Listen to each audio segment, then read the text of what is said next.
दोस्तों हमें VLOOKUP आता है और हमें इफ़ फंक्शन भी आता है। और कभी कभार ऐसा देखने को मिलता है कि हमारे सामने कुछ ऐसी सिचुएशन आ चुकी है जिसके अंदर VLOOKUP को भी यूज़ करना पड़ता है और इफ़ को भी यूज़ करना पड़ता है।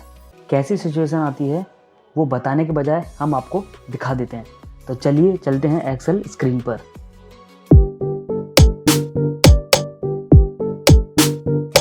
दोस्तों हमारे सामने एक छोटा सा डेटा है जिसके अंदर हमें उसका प्राइस निकालना है। यानी कि हम ये कहना चाह रहे हैं कि ये जो कॉलम है इसके अंदर आइटम नेम या फिर SKU ID। अब ये SKU ID क्या होती है? इसका मतलब होता है स्टॉक कीपिंग यूनिट। ठीक है, ये ID दी गई है, इसे हम आइटम ID भी कह सकते हैं। ठीक है, अब जैसे होता है ना, हम लोग हॉस्पिटल में जाते हैं और हमारे पास में फ़ोन नंबर है, हम अपना मतलब ID भूल चुके हैं, हमारी जो पेशेंट ID थी वो क्या है वो हम भूल चुके हैं, हमारे पास में मोबाइल नंबर है। तो पेशेंट ID ना डालकर अगर वो मोबाइल नंबर डालते हैं ना, उसके बाद भी उस कस्टमर का रिकॉर्ड निकल आता है। इसी तरीके से हमारे पास में सिचुएशन है कि अगर आइटम नेम है हमारे पास में तो ठीक है, अगर आइटम नेम नहीं है तो SKU ID है तो उससे भी निकाल सकते हैं। ठीक है दोस्तों, कैसे निकालेंगे देखिए, हम आपको बताते हैं इसके अंदर। सबसे पहले हम पुट करते हैं इफ़ फंक्शन। अब इफ़ फंक्शन कैसे लगाया हमने, क्यों लगाया है, इसका रीज़न क्या है, ये आपको फाइनल आंसर निकालने के बाद पता चलेगा। ठीक है, अब देखिए हमने लगाया यहाँ पर। अब मैं इसको अगर ये दे दूँ, यानी कि हमारा लॉजिकल टेस्ट ये दे दूँ तो आंसर हमारा आ तो जाएगा दोस्तों। बट हमें ये देने से अच्छा है हम एक काम करते हैं, इसके अंदर हम दे देते हैं इसके अंदर इज़ टेक्स्ट। ये एक फंक्शन है जो कि अगर मैं इस पे दूँ, यानी कि मैं उसके अंदर एक रेफरेंस पास करूँ तो वो बता देगा कि ये टेक्स्ट है या वैल्यू है। अगर इसके अंदर मैं कुछ टाइप भी करता हूँ कुछ, तो वो भी बता देगा कि वो टेक्स्ट है या वैल्यू है। अब दोस्तों अब हमने इसके अंदर दे दिया है तो ये क्या पास करेगा, इसको इज टेक्स्ट इज, तो ये कर देगा फॉल्स। ठीक है, फॉल्स कर देगा। अब फॉल्स करने के बाद में हमने बोला कि ये सिचुएशन ट्रू है, तो ये सिचुएशन तो फॉल्स हो चुकी है। बट ये अगर ट्रू हुई तो यहाँ पे इसकी जगह पे नेम हुआ तो क्या करना है, यहाँ पे लगा देना मैं VLOOKUP। ठीक है, हमने लगा दिया VLOOKUP। अब तो आपको आगे की कहानी पता ही क्या करना है इसके अंदर। ठीक है, ये देखिए 3 0 ब्रैकेट बंद। ठीक है दोस्तों, अगर ये ट्रू हुआ तो, बट इस सिचुएशन में क्या है, ये फॉल्स है। ये हमें वैसे ही पता चल चुका है क्योंकि ये जो हमारी SKU ID है ये है नंबर, यानी कि वैल्यू है। तो वैल्यू और इज टेक्स्ट मतलब फॉल्स। अब ये बात आ चुकी है फॉल्स। अगर ये फॉल्स है यानी कि अब ये वाली सिचुएशन इस पे काम करेगी, तो हम क्या कर देते हैं, तो एक और VLOOKUP पास कर देते हैं। ये VLOOKUP लगाने के बाद में सेम वही चीज़ करनी है। ना ना ना, इस बार ये नहीं करना है दोस्तों। इस बार क्या करना है, इस बार हमें करना है ये, क्योंकि कैसे मैं आपको अभी बताता हूँ। ठीक है, अगर आप थोड़ा सा भी ध्यान दे रहे हो इस बात पे तो आपको पता चल चुका होगा कि ये हमने यहाँ से रेंज क्यों ली है। अब मारते हैं एंटर। देखिए दोस्तों, ये हमारी SKU ID 364। अब यहाँ देखिए 364, इसका जो प्राइस है, प्राइस कितना है 8369। ठीक है, अगर इसकी जगह पे, अगर मैं इसकी जगह पे क्या लिखता हूँ,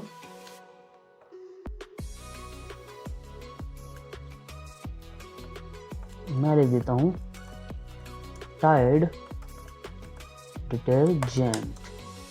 सेम आंसर आया दोस्तों। ठीक है, और मैं लिख देता हूँ पेप्सी सॉफ्ट ड्रिंक। ये देखिए, अगर मैं किसी का ID लिखता हूँ यहाँ पे, ये देखिए 9065339 आ चुका है दोस्तों। अब हमने किस तरीके से करा, ये देखिए हमारा जो आंसर आया निकल के वो इस तरीके से आया। अगर हम इसको, इस टेक्स्ट को F9 करते हैं, ये देखिए इसने किया फॉल्स। अब फॉल्स किया, इसका मतलब ये हमारी सिचुएशन फॉल्स हो चुकी है, तो ये इस पे काम करेगी। ठीक है, ये तो तब काम करेगी जब ये ट्रू है। ठीक है, अभी देखिए कैसे प्रूव करते हैं इसको, टाटा टी। अभी देखिए ये हो चुका होगा ट्रू। किस तरीके से हो चुका होगा देखिए, ये देखिए ये ट्रू हो चुका है। और ये किस लिए हुआ है, क्योंकि हमारा ये जो है टेक्स्ट है, इस वजह से वो ट्रू हो चुका है। क्योंकि हमारा जो फंक्शन है वो यही बताता है इज टेक्स्ट, अगर वो टेक्स्ट है तो ट्रू, नहीं है तो फॉल्स। ठीक है दोस्तों, और एक और एग्जांपल की तरफ बढ़ते हैं हम। ये देखिए दोस्तों, हमारा एक साउथ दिल्ली का स्टोर है जिसके अंदर कुछ एम्प्लॉयज़ काम करते हैं और उन एम्प्लॉयज़ का हमें फाइनल सैलरी तैयार करना है। किस तरीके से करेंगे, पहले हम समझ लेते हैं डेटा को ये क्या कह रहा है। एम्प्लॉय नेम है, ठीक है, सेल आइटम है, ठीक है, टारगेट दिया गया था इतना, ठीक है, लॉस ऑफ गुड्स का मतलब है गलती से इनके हाथ से कुछ सामान टूट गया, यानी कि उसका नुकसान हो गया। अब नुकसान किया है तो उसकी भरपाई भी करनी पड़ेगी, तो उसकी भरपाई के लिए हमने बनाया एक छोटा सा टेबल। लॉस ऑफ गुड्स अगर 0 है तो उसको 10% इंसेंटिव मिलना चाहिए। ऐसे ही अगर लॉस ऑफ गुड बढ़ता जाएगा हमारा इंसेंटिव कम होता जाएगा। ठीक है दोस्तों, और सिचुएशन क्या है कि अगर उसने टारगेट से ऊपर सेल की है तभी तो उस क्राइटेरिया में आएगा ना। जितना टारगेट दिया गया था अगर वो सेल ही नहीं हुई है तो हम कैसे इंसेंटिव दे सकते हैं। इंसेंटिव का मतलब यही होता है कि हमने जो आपको काम दिया था आपने उससे ज़्यादा अचीव किया है, तभी आपको इंसेंटिव दिया जा रहा है। ठीक है, कैसे लगाते हैं देखिए।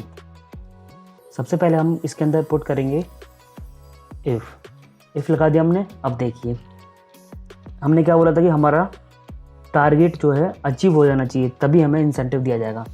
तो मैंने कह दिया कि ये सेल बड़ी है यानी कि ग्रेटर देन इससे। ठीक है, अगर ये बात सही है तो क्या हो जाए, वी लुकअप लग जाए। ठीक है, अब ये लुकअप वैल्यू क्या है हमारी, अब लुकअप वैल्यू तो हमारी ये है ना। ठीक है, हमें लुकअप वैल्यू दे दी है। अब देखिए दोस्तों क्या करना है, इसके अंदर टेबल एरे दे दिया हमने, कॉलम इंडेक्स नंबर 2 दे दिया। ठीक है, अब ये क्या करेगा, ये हमें 2 कॉलम में जो हमारी वैल्यू हमने एंटर की है यानी कि इंसेंटिव वो उठा के दे देगा। बट हम क्या चाहते हैं कि ये 5%, 2% या 3% ऐसा ना लिख के आए, बल्कि ये जो हमारी सैलरी है इसके अंदर ये ऐड हो गया जाए अमाउंट। ठीक है, देखिए हम करते हैं इनटू ये प्लस फिर ये। ठीक है, कहानी समझ में आ गई। अब देखिए अगर ये नहीं है यानी कि ये एप्लीकेबल नहीं है तो फिर क्या मिले इनको, देखिए नॉट एप्लीकेबल। ठीक है, अब मारते हम एंटर। ये हमने एंटर किया और हमारा आंसर आ चुका है। देखिए दोस्तों, अब यहाँ देखिए, यहाँ पर एक ना एक ऐसा एम्प्लॉय होगा जिसने टारगेट तो अचीव किया होगा बट उसको इंसेंटिव के नाम पे 0 अंडा मिला हुआ। देखिए इसको दे देते हैं ना 6, हाँ जी 6 का मतलब 0।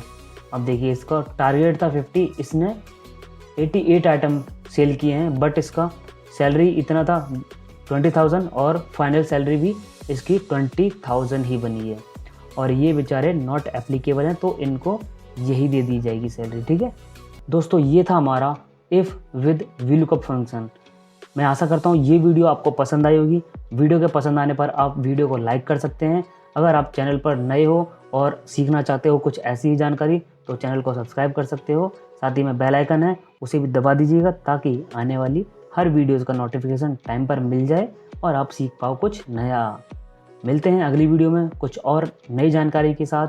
तब तक के लिए जय हिंद, जय भारत।